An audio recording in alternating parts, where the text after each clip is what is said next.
최신 이슈앤 상식 12호로 시작하도록 하겠습니다. 자, 벌써 2016년도 마무리할 때가 다 돼가네요. 매년 12월이 되면 한 해를 정리하는 뉴스들이 쏟아져 나옵니다. 저희 교재의 경우에도 2012년 국내 그리고 해외 뉴스를 또 선정해 봤죠. 올 한 해를 정리하는 중요한 시간을 좀 가져봤으면 좋겠습니다. 어떤 이슈들이 있었는지 간단하게 좀 훑어보고 지나가도록 할게요. 국내 10대 뉴스였습니다. 자, 북한의 핵실험은 한반도 정세 전체에 영향을 끼치게 됐습니다.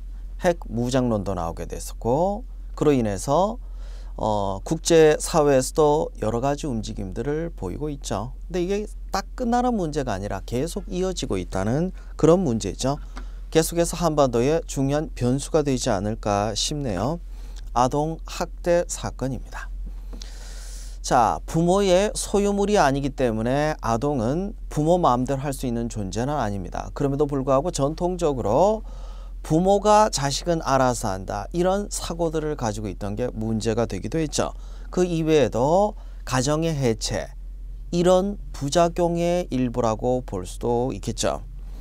과거에는 낙태를 했었을 텐데 낙태를 하지 않고 그냥 출산을 해서 양육이 불가능한 상태에서 애들을 키우다 보니까 발생한 문제일 수도 있고, 참 다양한 배경들이 깔려 있는 것 같습니다. 여기에 대해서도 확실한 대책이 나온 거는 아직은 아닌 것 같네요. 자, 무제한 토론 필리버스터입니다. 테러방지법 처리 저지를 위해서 야당이 돌아가면서 토론을 시작했었죠. 물론 끝까지 반대하지는 못했지만 어찌됐든 무제한 토론 필리버스터가 진행이 됐다는데 나름 의의가 있지 않을까 싶네요. 이 제도가 도입되는 데 있어서는 국회 선진화법이 큰 영향을 끼친 것 같습니다. 국회법에 개정된 내용이 국회 폭력을 방지하기 위해서 도입이 된 조항들에 대한 내용입니다. 물론 국회 폭력이 많이 줄어들었다는 긍정적인 면이 있기는 하지만 무리해서 법안을 통과시키려고 했던 것도 문제가 아니었나 싶네요. 인공지능과 인간의 대결, 바로 알파고와 이세돌 구단의 대결에선 알파고가 이겼죠. 딥러닝이 얼마나 인공지능을 발전시킬 수 있는지를 확인했던 계기가 아닌가 싶네요. 가습기 살균제 사망 사건은 아직도 진행형입니다. 적당히 덮고 넘어가려고 했었지만 이제 검찰에서 본격적으로 수사를 하면서 그게 안 되게 돼 있죠. 그래서 기소는 하고 있긴 한데 아직 판결이 나온 건 아니어서 좀 더 지켜봐야 되지 않을까 싶네요. 번역은 또 다른 창작이라고 할 수 있죠. 국내 작품들이 해외에서 제대로 된 평가를 받으려면 좋은 번역이 필요한 것 같습니다. 소설가 한강의 채식주의자도 좋은 번역가를 만났기 때문에 한국 최초 세계 3대 문학상 중에 하나인 맨 부커상을 수상한 게 아닌가 싶네요. 사드 배치가 또 다른 분란을 일으키고 있습니다. 한반도의 안보를 위해서 북핵을 방어하기 위해서 필요하다는 주장도 있지만 이로 인해서 중국과의 관계가 조금씩 일그러지고 있다는 문제도 있습니다. 특히 엔터테이너 업계에서는 지금 참 피해가 크다고 하죠. 중국에서 한류에 대해서 제재를 직접적으로 하고 있다 보니까, 그렇다고 해서 직접적인 경제 보복 조치를 하고 있는 건 아니지만 국내에서는 또 지역 간의 갈등, 그리고 이념 간의 갈등까지 이어지고 있는 것 같습니다. 절차상 문제가 있는 게 아닌가라는 생각이 드네요. 사드 배치 같은 중대 사안에 대해서 여론을 수렴하지 않고 일순간 그냥 일방적으로 결정했기 때문에 발생한 문제가 아닌가 싶네요. 요즘 식당에서 종업원들이 해고되는 경우들이 많다고 합니다. 식당에서 수익이 안 나다 보니까 이런 현상이 일어나고 있죠. 바로 김영란법 시행에 대한 부분입니다. 헌법재판소에서 합헌 결정을 한 게 취지 자체가 잘못된 건 아니기 때문이죠. 물론 그간 관행상 접대를 받다 보니까 사실 좀 그런 게 있어요. 내 돈 내고 사 먹기는 힘든 경우들이 좀 많습니다. 너무 비싸요. 근데 누가 접대를 해준다면 받아 먹겠죠. 그리고 접대라고 하는 건 무언가 대가를 기대하고 하는 행위겠죠.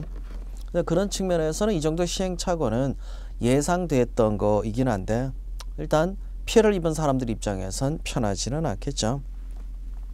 진도 5.8의 지진이 경주를 강타했습니다. 큰 피해가 있었던 건 아니지만 한반도도 지진에서 안전한 지대가 아니라는 것을 다시 한번 확인한 계기가 아닌가 싶네요. 그 이외에도 몇 차례 가벼운 지진들이 발생하긴 했는데 조금 불안불안하네요. 큰 지진이 발생했을 때 과연 어떤 피해가 발생할까? 우리가 거기에 대한 대비가 제대로 되어 있는지 한 번 더 점검해야 될 것 같습니다. 2010년 하반기, 아니 모든 것을 다 휩쓸어 가버린 최순실 게이트 또는 최순실 리스크에 대한 얘기입니다. 국정공백에 그리고 정부에 대한 불신, 대통령에 대한 국민들의 하야 요구, 이런 것들이 지금 현재 대한민국을 휩쓸고 있습니다. 그런 내용들, 좋지 않은 내용들로 한 해가 정리된 게 좀 아쉽기는 하네요. 자, 이어서 2016년 해외 10대 뉴스입니다.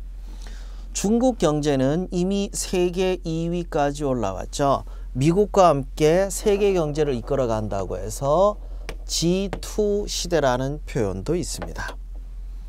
그만큼 위안화의 가치가 이제 제대로 평가받고 있는 게 아닌가라는 생각이 드네요. 자, 기축통화에 편입됐다. 다시 말해서 전 세계 무역에 이제는 사용되더라도 아무 문제가 없다는 거로 보시면 되죠. 미국 달러와 그리고 EU의 유로와 함께 세계 3대 통화로 부상이 됐습니다. 게다가 IMF, SDR 통화 바스켓에 편입이 된 5번째 통화가 됐다는데도 가치가 있죠. 인정해야죠. 그리고 우리하고도 경제적으로 굉장히 가까운 나라가 중국이기도 하고요. 세계 최대 규모의 FTA, FTA는 꼭 양국 간에만 협상이 체결되질 않습니다. 여러 국가들이 함께 체결하는 경우도 있죠. TPP 얘기입니다. 환태평양 경제 동반자 협정을 통해서 미국이 아시아를 포함해서 경제 주도권을 잡으려고 했었는데 이 문제가 또 꼬여버렸죠. 일정 부분은 미국이 주도한 건 맞긴 하지만 미국 내에서 경쟁력이 떨어지는 분야의 경우에는 피해를 볼 수도 있죠. 이게 미 대선에 영향을 끼친 것 같습니다. 트럼프 당선자는 TPP에 대해서 다시 한번 고민하겠다. 아니요, 정확하게 얘기하면 TPP의 경우에는 이제 안 하겠다고 선언을 해버렸기 때문에 난항이 우려가 되고 있네요. 지카 바이러스의 공포가 또 다른 부작용을 낳습니다.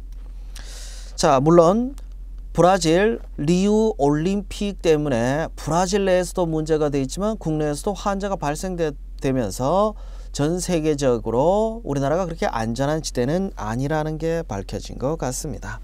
특히 여행자들은 더 주의를 해야 될 것 같습니다. 브렉시트, 영국의 EU 탈퇴가 이루어졌죠.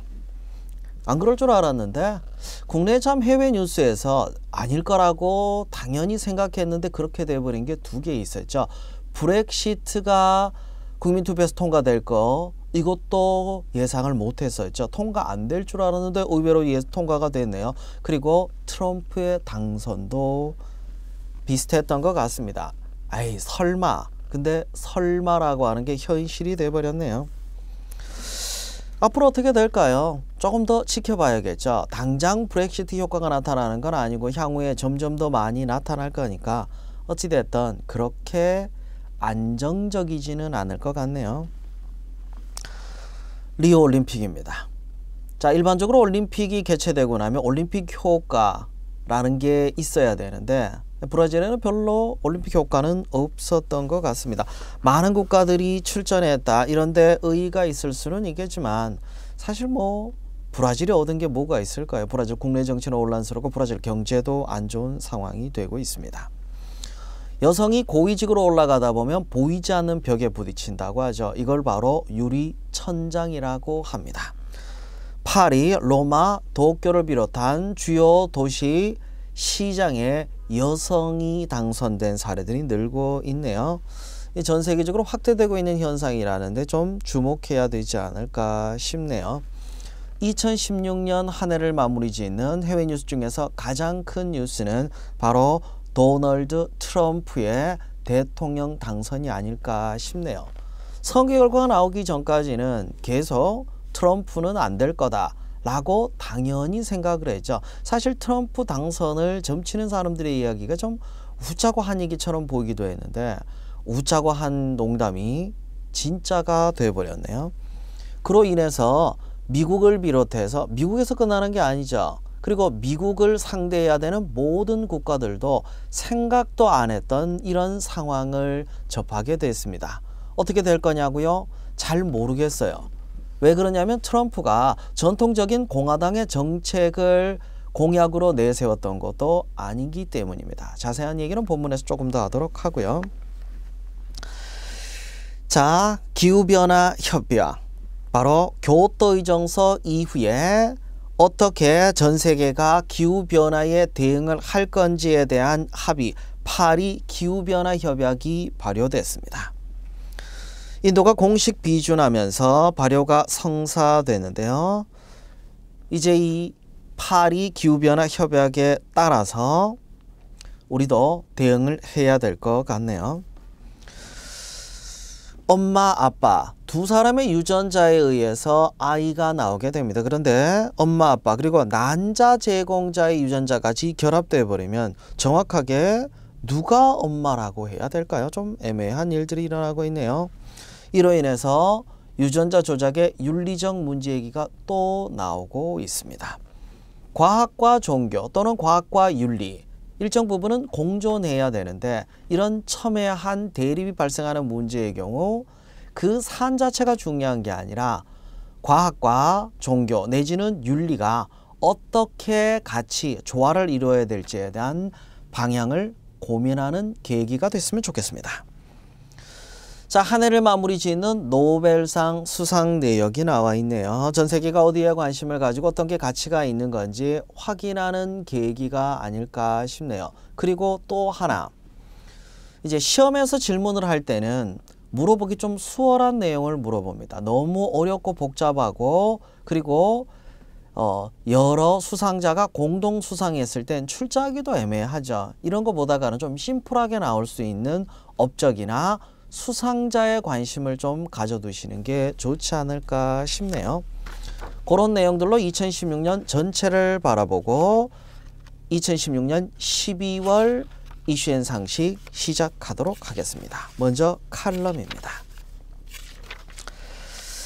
자, 칼럼에 트럼프 쓰나미 얘기가 있네요. 미국의 정치를 보면 좀 심플한 편이에요. 왜 심플하냐? 민주당이냐? 아니면 공화당이냐에 따라서 정책이 바뀌긴 하지만 일정한 범위에서 크게 벗어나지는 않았습니다. 대부분의 대통령들은 그 정당의 정책을 이어갔었으니까요. 그런데 트럼프의 경우 공화당 내에서도 2단화 취급을 받았습니다. 공화당 지도부의 경우에도 트럼프의 당선이 확실시 되기 전까지만 하더라도 트럼프와 거리를 두려고 했죠. 물론 당선이 확정적이 되니까 이젠 다시 또 손을 잡는 모습을 보이는 거 보면 아, 정치인들은 원래 그런 사람들이구나. 속도 없는 사람이 아닌가 이런 생각이 좀 들기도 하네요. 자, 이렇게 돼버리면 뭐가 되냐면 현재 민주당 오바마 정부가 미국을 이끌어가고 있죠. 그러면 이제 공화당이 승리했으면 공화당의 정책이냐? 아니요. 공화당의 정책과 플러스 트럼프의 정책이 섞이지 않을까 예상이 됩니다. 왜냐하면 트럼프 마음대로 할 수도 없는 게 트럼프가 공화당 후보로 나왔단 말이에요. 공화당 지도부하고 사이가 안 좋다 하더라도 함께 공조할 수밖에 없기 때문에 일정 부분은 트럼프의 공약 그리고 일정 부분은 공화당의 정책이 조화를 이루는 쪽이 되지 않을까. 그래서 더 복잡해지고 있는 것 같습니다. 특히 변수가 되고 있는 게 트럼프 쪽에 가까운 사람들이 우리 외교가에 거의 없거든요. 설마 이 사람이 될까라고 생각했던 게 또 문제가 됩니다. 그리고 중요한 또 다른 사안이죠. 한반도 안보 문제입니다. 트럼프는 주한미군 주둔과 관련해서도 분담금이 50%가 뭔 말이냐 100% 분담하라 라고 주장을 해왔죠. 주한미군을 철군하겠다는 이런 주장까지 했던 거 보면 뭐 전문성이 떨어지고 그러다 보니까 그냥 이야기한 게 아닌가. 그런데 일정 부분은 조금 이전과는 다른 정책으로 가지 않을까라는 걸 예상하게 됩니다. 경제도 마찬가지입니다. 오바마 정부까지는 함께 가려고 했었죠. 그런데 트럼프를 밀어준 지지계층의 입장을 좀 생각해 봅시다. 미국이 다른 나라 챙겨줄 입장이 아니다. 당장 내가 먹고 살기 힘든데 뭔 소리냐. 그래서 철저하게 미국 우선주의로 가게 되면 무역이나 다른 경제 문제에 있어서도 당연히 다른 국가와 함께 공조하는 게 어렵게 되겠죠. 앞으로 조금 변화하지 않을까. 트럼프 행정부가 공약을 일방적으로 밀어붙이기는 힘들다. 그것도 맞기는 해요. 근데 문제는 뭐냐면 이 결과가 어떻게 될 건지에 대해서 아직 모른다는 거죠. 그런 상태에서 우리는 왜 화내서 끝나는 게 아니라 내우가 함께 왔습니다. 바로 최순실 리스크에 대한 이야기죠. 국정 공백 사태까지 발생된 상황에서도 대통령은 끝까지 자리를 지키려고 하는지 공을 국회로 넘겼습니다. 국회에서 정리를 하면 그렇게 따르겠다. 그런데 국회 내에서도 갈등이 크다 보니까 이것도 쉬운 문제는 아닌 것 같네요. 좀 더 지켜보도록 합시다. 자, 탑 이슈 첫 번째입니다. 도널드 트럼프 어떤 과정을 통해서 당선이 되고 왜 당선이 됐는지 그 얘기를 좀 보도록 합시다. 자, 선거인단의 투표 결과를 보면요. 분명히 전체적인 국민들의 지지에 있어서는 힐러리 클린턴이 앞섰죠. 그런데 색깔을 좀 보세요. 주요 격전지를 비롯해서 텍사스라든지 플로리다라든지 특히 선거인단이 많이 배정된 지역의 경우 도널드 트럼프가 많이 장악을 했습니다. 물론 캘리포니아는 클린턴이 하긴 했지만 뭐 플로리다라든지 펜실베니아라든지 이런 지역을 트럼프가 장악을 했다는 거 이게 참 큰 의미가 있지 않았나라는 생각이 드네요. 일단 트럼프에 대해서 가능성이 없다고 생각했던 이유가 정책이 너무 급진적이었죠. 자, 주요 정책들 좀 보면 외교안보 정책에 있어서도 너무 일방적이죠. 한미 동맹에 대해서도 리셋하겠다. 그러니까 처음부터 다시 진행을 하겠다. 이런 이야기를 하고 있습니다. 심지어 한국과 일본의 핵무장까지 이야기하면서 기존의 국제 질서까지 다 흔드는 발언들을 많이 했죠. 경제정책이라든지 자유무역 협정에 대해서도 이전 정책을 다 뒤집겠다. 이런 발언을 했습니다. 그런 주장들의 이면에는 철저하게 미국인들 중심으로 가겠다라고 하는 게 반영이 되어 있는 것 같습니다. 우리만 놀란 건 아니죠. 다른 국가들도 꽤 놀랐습니다. 설마 했던 게 현실이 됐기 때문이죠. 특히 불확실성을 싫어하는 금융시장이 크게 혼란을 겪고 있는 것 같습니다. 금융에 있어서 불확실성이 커진다는 얘기는 리스크, 위험이 커진다는 것과 같은 의미이기 때문이죠. 나쁜 결과가 되든 좋은 결과가 되든 명확한 결과가 나와버려야 되는데 트럼프 정부가 어떤 정책을 할지에 대해서는 아무도 확정적으로 이야기할 수 없다 보니까 발생한 문제가 아닌가 싶네요. 그리고 미국이 국제사회에서도 미국 우선으로 가게 되면서 뭐랄까요? 미국이 세계의 경찰이 아니라 세계의 깡패가 되지 않을까 그런 우려들도 국제기구 사이에 꽤 있는 것 같습니다. 자, 미국의 정세 및 국제정세 전망에 대한 부분입니다. 미국의 보호무역주의가 강화된다고 하면 공조보다가는 미국 우선주의. 자, 그렇게 되면 기존에 공조를 하려고 진행이 됐던 TPP를 비롯해서 세계 경제에 있어서 모든 사안들이 다 변화를 겪게 되겠죠. 자, 물론 지금까지 미국과 중국의 관계가 악화되면서 문제가 됐었는데 이게 더 나빠질까요? 아니면 오히려 더 좋아질까요?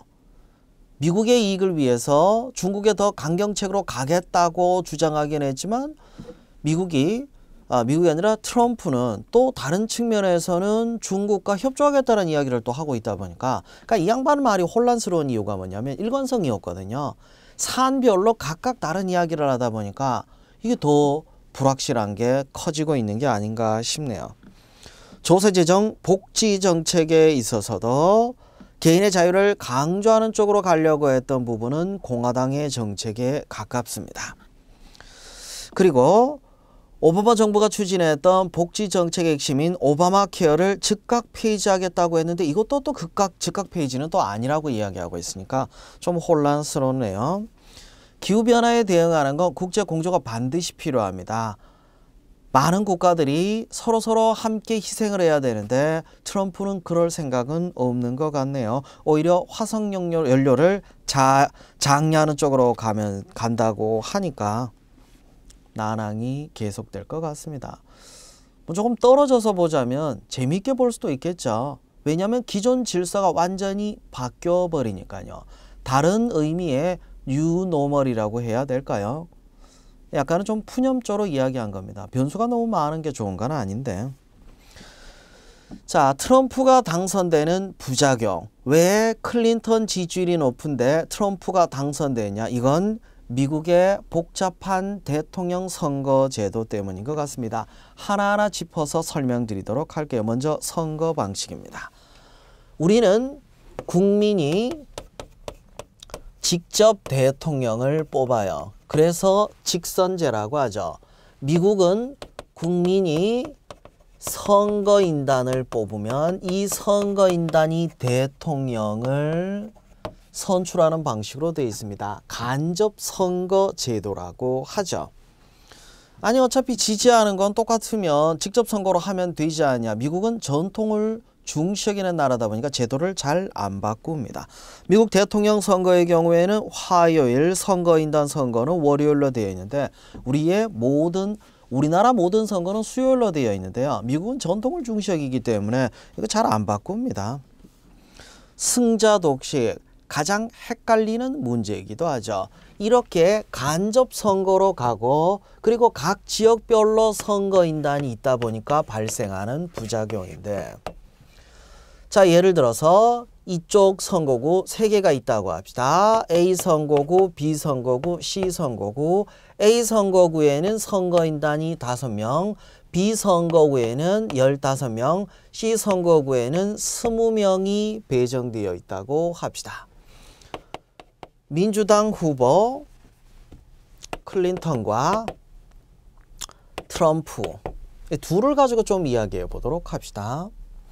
자, 5명이 배정이 되어 있는데 A 선거구에서 클린턴의 지지율이 95%, 트럼프가 5%라고 하자고요.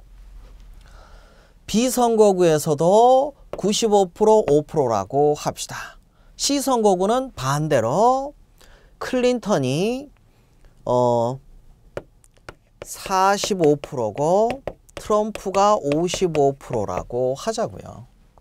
자, 그럼 계산이 어떻게 되냐? 지지율 자체만 보도록 합시다. 트럼프 지지자 요만큼밖에 없어요. 트럼프 지지자 이만큼밖에 없어요. 트럼프 지지자가 반 조금 넘는 정도입니다. 전체적으로 봤을 때 국민 지지율을 보면 클린턴이 높죠. 근데 선거인단 제도의 승자 독식 방식이다 보니까 A 선거구 5석 클린턴이 가져갑니다. B 선거구에 15석 클린턴이 가지고 가요. C 선거구에 20석 누가 가지고 갑니까? 바로 트럼프가 가지고 가버린다는 거죠. 이렇게 하지 말고 21석이라고 합시다. 자, 20대 21 선거인단 숫자로 누가 이깁니까? 트럼프가 이기는 거예요. 아니 이래도 되냐? 이게 미국 선거제도인데 어떻게 하겠어요? 이 승자 독식 방식이 이전에도 문제가 되기는 했습니다. 그런데 선거가 끝나고 나서 웬만하면 재검표를 안 하고 그냥 넘어가려고 하는 게, 일단 끝나고 나면 미국은 국민 간에 화합을 해야 되기 때문에 그 문제를 오래 끌고 가지는 않으려고 하기 때문입니다. 자, 정당 내 제도도 좀 헷갈립니다.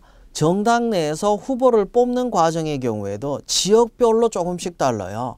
프라이머리를 하는 경우도 있고 코커스를 하는 경우도 있고, 원래 정당에서는 누가 후보자를 뽑아야 됩니까? 당원이 뽑아야죠. 당원이 아닌 사람들이 경선에 참여할 이유는 없는데 미국은 지역별로 참여할 수 있습니다. 바로 프라이머리라고 하죠. 우리나라의 경우에는 전국을 무대로, 그러니까 각 지역별로 우리는 선거인단을 따로 뽑는 이런 선거가 아니라 대통령 선거 자체가 단일 선거구 제도다 보니까 그냥 정당이 국민의 지지를 받아서 추대된 후보인 것처럼 보이게 하려고 이 프라이머리 제도를 도입한 게 국민경선제 오픈 프라이머리라고 하는 거죠. 미국은 지역별로 달라요. 그래서 이렇게 코커스나 프라이머리에서 선출된 대의원들이 후보를 뽑는, 그러다 보니까 미국에서도 트럼프가 가능성이 별로 없었는데 공화당이 후보가 될 수 있기도 했죠. 미국은 정당 내 후보자가 결정되는 과정도 간접선거 제도라고 하는 거죠. 자, 이렇게 해서 선거인단들이 뽑혔어요. 그러면 클린턴 후보가 몇 명, 트럼프가 몇 명, 그럼 이미 끝난 거죠. 미 대선은 이제 끝난 거냐? 아니요, 아직 안 끝났어요. 선거인단들이 최종적으로 대통령 선거를 하는 절차가 필요하기는 합니다. 해보면 뭐해요? 이미 결과가 나왔는데. 그래도 선거인단들의 생각이 바뀌지 않냐? 바뀔 수도 있기는 합니다. 실제로 선거인단들이 원래 지지했던 후보가 아닌 다른 사람을 뽑았던 경우들도 있기는 한데 뭐 그게 그렇게 많이 되겠어요. 표 차이가 꽤 났는데. 만일에 그렇게 된다면 또 문제가 재미있어질 수도 있겠네요. 뭐 그런 내용들이었죠. 탑이시 두 번째, 국내 내후 외환 중에서 국내 문제입니다. 최순실 리스크입니다. 최순실 리스크는 참 전반적인 문제에 다 연루가 돼버린 것 같습니다. 일단 정부부터 좀 보도록 할게요. 행정부 자체가 거의 지금 제 기능을 못하고 있다고 봐야겠죠. 더 정확하게 얘기하면 청와대는 대통령 탄핵 사태에 대해서 어떻게 대응할지 이것만 고민하고 있는 것 같습니다. 국민들이 청와대 100m 앞까지 촛불 집회를 하고 있음에도 불구하고 뭐가 당장 변하고 있는 건 아닌 것 같습니다. 자, 사법부가 할 수 있는 게 뭐가 있어요? 대통령을 기소할 수가 없는 상태다 보니까 정확하게 얘기하면 사법부에 뭐까지 묶어버려야 되냐면 검찰도 같이 묶어야겠죠. 검찰은 행정부에 속해 있기는 하는데 지금 대통령의 입김이 별다른 영향을 끼치지 못하고 있습니다. 검찰이 이제 대통령을 수사를 하려고 했지만 대통령이 거부해버린 바람에 죽도 밥도 안 된, 검찰에서 이제 특검으로 넘어가고 있는 상태가 되겠죠. 자, 입법부입니다. 입장이 다 다른 게 여당 입장 다르고 야당 입장 다릅니다. 여당의 경우에도 친박계 입장 다르고 비박계 입장 다르죠. 특히 비박계의 경우에는 탄핵으로 가겠다라고 했다가 이거 대통령이 이 사임을 하게 되면은 안 할 수도 있지 않냐, 뭐 이렇게 혼란스러웠는데 촛불 집회가 더 강화돼 버리고 더 많은 사람들이 나오자 또 하겠다라고 이야기하고 있고 지금 왔다 갔다 그러고 있는 상태죠. 야당의 경우에도 민주당, 국민의당, 정의당 입장이 조금씩 또 다르다 보니까 대통령의 3차 담화에서 국회에 공을 던진 게 참 묘수였다는 이야기도 있기는 합니다. 근데 정작 문제는 국민이죠. 국민들이 어디까지 참아줄까요? 계속 참기는 좀 어려울 것 같네요. 경제에도 영향을 끼쳤습니다. 자, 주요 대기업들이 검찰 수사를 받게 됐죠. 대통령이 추진하고 있던 재단에 출연한 건데 이게 뭐냐? 뭐 큰 문제가 된다고. 근데 문제는 이게 비공식적으로 그리고 대통령이 직접적으로 압박을 가하면서 출연을 한 거죠. 한마디로 삥 뜯은 격이 되어버렸습니다. 게다가 더 큰 문제는 기업들이 출연을 할 때 공짜는 아니겠죠. 그냥 돈을 준 게 아니라 얻은 게 분명히 있기 때문이죠. 총수의 사면이라든지 여러 가지 건이 결부가 되어 있다 보니까 여기까지 온 게 아닌가 싶네요. 이로 인해서 지금 연말에 주요 대기업들 이것도 저것도 못하고 있는 상황이 되어버렸습니다. 당연히 불확실성이 커지다 보니까 증시도 힘들어지고 있고 내년 한국의 경제 성장률까지 점점 떨어지고 있는 상태가 발생된 것 같습니다. 국정 공백 상태에서 내년 경제는 어떻게 끌고 가야 될까요? 몰라요. 지금 방향이 굉장히 혼란스럽습니다. 그런 과정에서 예산이 겨우겨우 통과되긴 했는데 제대로 됐을 리는 만무하죠. 특히 일명 최순실 예산이 많이 깎였다고 하지만 아직도 반영된 부분들이 있습니다. 과연 이런 상황에서 꼼꼼하게 따져보지도 못했고 아니 처음부터 최순실로 인해서 예산안 자체가 엉망이 된 상태에서 그리고 지금처럼 엉망인 국회에서 엉망으로 예산을 심의 의결했는데 이게 제대로 될 리도 만무하지 않을까 싶네요. 각 기업별 재계 오너들의 입장이 나와 있는데 기업 준비하시는 분들은 너무 복잡하게 생각하지는 마세요. 뭐 신입사원 여기에 대해서 어디까지 이야기하겠습니까? 원론적인 이야기 정도만 하고 끝내시는 게 맞겠죠. 기업은 한 사람의 소유물은 아닙니다. 계속해서 발전할 수 있게 일시적인 혼란을 겪고 있는 거라고 이야기하는 게 맞지 않을까요? 아니 그래도 진실을 말해야 되지 않냐. 거기 입사하려고 하는 거 아니에요. 입사 준비를 하는 사람이 내가 평생 일할 조직을 그렇게 심하게 비판해서는 안 되지 않습니까? 적당한 선에서 이야기하는 게 맞지 않을까 싶네요. 그 기업에 일하는 사람도 지금 힘듭니다. 지금 그로 인해서 마음의 상처를 많이 받았을 거예요. 그런 사람들이 면접관으로 들어있는데 여러분이 굳이 독서를 날릴 필요가 있을까라는 생각이 드네요. 그 내용까지 정리해 봤습니다.